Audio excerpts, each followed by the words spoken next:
Hi ಎಲ್ರಿಗೂ ನಮಸ್ಕಾರ. ನಾನು ನಿಮ್ಮ ಪ್ರೀತಿಯ ರೇಖಾ. ಇವತ್ತು ನಮ್ಮಮ್ಮ ಬ್ರೇಕ್ಫಾಸ್ಟ್ಗೆ ಅಂತ ಸೋಯಾಬೀನ್ ವಿತ್ ವೆಜಿಟೇಬಲ್ಸ್ ಪಲಾವ್ ಮಾಡಿದರು. ತುಂಬಾ ಟೇಸ್ಟಿಯಾಗಿತ್ತು. ಸೊ ಅದರ ರೆಸಿಪಿನ ಯಾಕೆ ನಾನು ನಿಮ್ಮ ಜೊತೆ ಎಲ್ಲ ಶೇರ್ ಮಾಡಬಾರ್ದು ಅಂತ ಈ ವಿಡಿಯೋನ ಮಾಡಿದ್ದೀನಿ. ಮಾಡೋದು ಹೇಗೆ ಅಂತ ನೋಡ್ಕೊಳ್ಳೋಣ.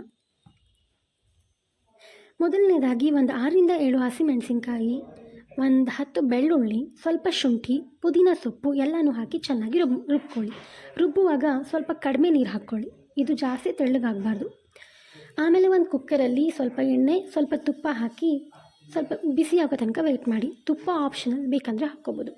ಇದಕ್ಕೆ ಒಂದು 3-4 ಚಕ್ಕೆ, 3 ಪಲಾವ್ ಎಲೆ, 3-4 ಏಲಕ್ಕಿ, ಸ್ವಲ್ಪ ಸೋಂಪು, ಸ್ವಲ್ಪ ಕಸೂರಿ ಮೇಥಿ, 4-5 ಲವಂಗ, 1 ಮರಾಠಿ ಮೊಗ್ಗು ಎಲ್ಲನೂ ಹಾಕಿ ಮಿಕ್ಸ್ ಮಾಡಿದ ನಂತರ ಸಣ್ಣದಾಗಿ ಕಟ್ ಮಾಡಿ ಇಟ್ಕೊಂಡಿರೋ ಈರುಳ್ಳಿನ ಹಾಕಿ. ಇದೆಲ್ಲ ಸ್ವಲ್ಪ ಫ್ರೈ ಆದಮೇಲೆ ಇದಕ್ಕೆ ಸಣ್ಣದಾಗಿ ಕಟ್ ಮಾಡಿ ಇಟ್ಕೊಂಡಿರೋ ಟೊಮ್ಯಾಟೊ ಕೂಡ ಹಾಕಿ. ಟೊಮ್ಯಾಟೊ ಎಲ್ಲ ಚೆನ್ನಾಗಿ ಬೆಂದ ಮೇಲೆ ರುಬ್ಬಿ ಇಟ್ಕೊಂಡಿರೋ ಪೇಸ್ಟನ್ನು ಹಾಕಿ ಮಿಕ್ಸ್ ಮಾಡ್ಕೊಳ್ಳಿ. ಹಸಿ ಸ್ಮೆಲ್ ಹೋಗೋವರೆಗೂ ಇದನ್ನೆಲ್ಲ ಚೆನ್ನಾಗಿ ಫ್ರೈ ಮಾಡಿ. ಇದಕ್ಕೆ ಸ್ವಲ್ಪ ಅರಿಶಿನ ಜೊತೆಗೆ ಕಟ್ ಮಾಡಿ ಇಟ್ಕೊಂಡಿರೋ ತರಕಾರಿಗಳನ್ನ ಹಾಕ್ಕೊಳ್ಳಿ. ನಾವಿಲ್ಲಿ ಬೀನ್ಸ್, ಕ್ಯಾರೆಟ್, ಆಲೂಗೆಡ್ಡೆನ ಹಾಕಿದ್ದೀವಿ. ತರಕಾರಿಗಳನ್ನೆಲ್ಲ ಸಣ್ಣದಾಗಿ ಹೆಚ್ಚಿಟ್ಕೊಂಡ್ರೆ ಚೆನ್ನಾಗಿದೆ. ಮಸಾಲ ಜೊತೆ ಇದೆಲ್ಲ ಚೆನ್ನಾಗಿ ಮಿಕ್ಸ್ ಮಾಡಿದ್ಮೇಲೆ ಇದಕ್ಕೆ ಬಿಸಿನೀರಲ್ಲಿ ಒಂದು 3-4 ನಿಮಿಷ ನೆನೆಸಿಟ್ಕೊಂಡಿರೋ ಸೋಯಾಬೀನ್ನ ಹಾಕಿ.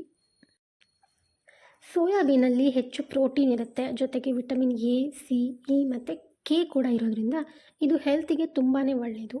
ಯಾರು ನಾನ್ ವೆಜ್ ತಿನ್ನಲ್ಲ ಅವರು ಸೋಯಾಬೀನ್ನ ಆರಾಮಾಗಿ ಯೂಸ್ ಮಾಡ್ಬೋದು.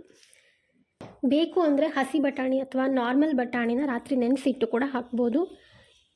ನಂತರ 5 ನಿಮಿಷ ನೆನೆಸಿಟ್ಟಿರೋ ಅಕ್ಕಿನ ಹಾಕಿ 1 ಗ್ಲಾಸ್ ಅಕ್ಕಿಗೆ 2 ಗ್ಲಾಸ್ ವಾಟರ್ನ ಹಾಕಿ. ಮೆಷರ್ಮೆಂಟ್ಗೆ ಅಂತ 1 ಗ್ಲಾಸ್ನ ಯೂಸ್ ಮಾಡಿ. ಈಗ ಇದಕ್ಕೆ ರುಚಿಗೆ ತಕ್ಕಷ್ಟು ಉಪ್ಪನ್ನು ಹಾಕಿ ಎಲ್ಲನೂ ಚೆನ್ನಾಗಿ ಮಿಕ್ಸ್ ಮಾಡ್ಕೊಳ್ಳಿ. ಮಿಕ್ಸ್ ಮಾಡಿದ್ದಾದಮೇಲೆ ಕುಕ್ಕರ್ನ ಕ್ಲೋಸ್ ಮಾಡಿ 1-2 ವಿಷಲ್ ಆಗೋವರೆಗೂ ವೆಯ್ಟ್ ಮಾಡಿ. 2 ವಿಷಲ್ ಆದಮೇಲೆ ಪೂರ್ತಿಯಾಗಿ ಏರ್ ಹೋಗೋದಕ್ಕೆ ಬಿಡಿ, ಹಾಗೆ ಡೈರೆಕ್ಟಾಗಿ ಓಪನ್ ಮಾಡಬೇಡಿ. ಈಗ ರುಚಿಯಾದ ಸೋಯಾಬೀನ್ ವಿತ್ ವೆಜಿಟೇಬಲ್ ಪಲಾವ್ ಸವಿಯೋದಕ್ಕೆ ರೆಡಿ. ಈ ರೆಸಿಪಿ ಅಂತೂ ತುಂಬಾ ಯಮ್ಮಿ ಆಗಿತ್ತು. I just loved it. ಈ ವಿಡಿಯೋ ಇಷ್ಟ ಆಗಿದ್ರೆ ಲೈಕ್ ಮಾಡಿ, ಶೇರ್ ಮಾಡಿ ಹಾಗೂ ಸಬ್ಸ್ಕ್ರೈಬ್ ಮಾಡಿ. Thank you.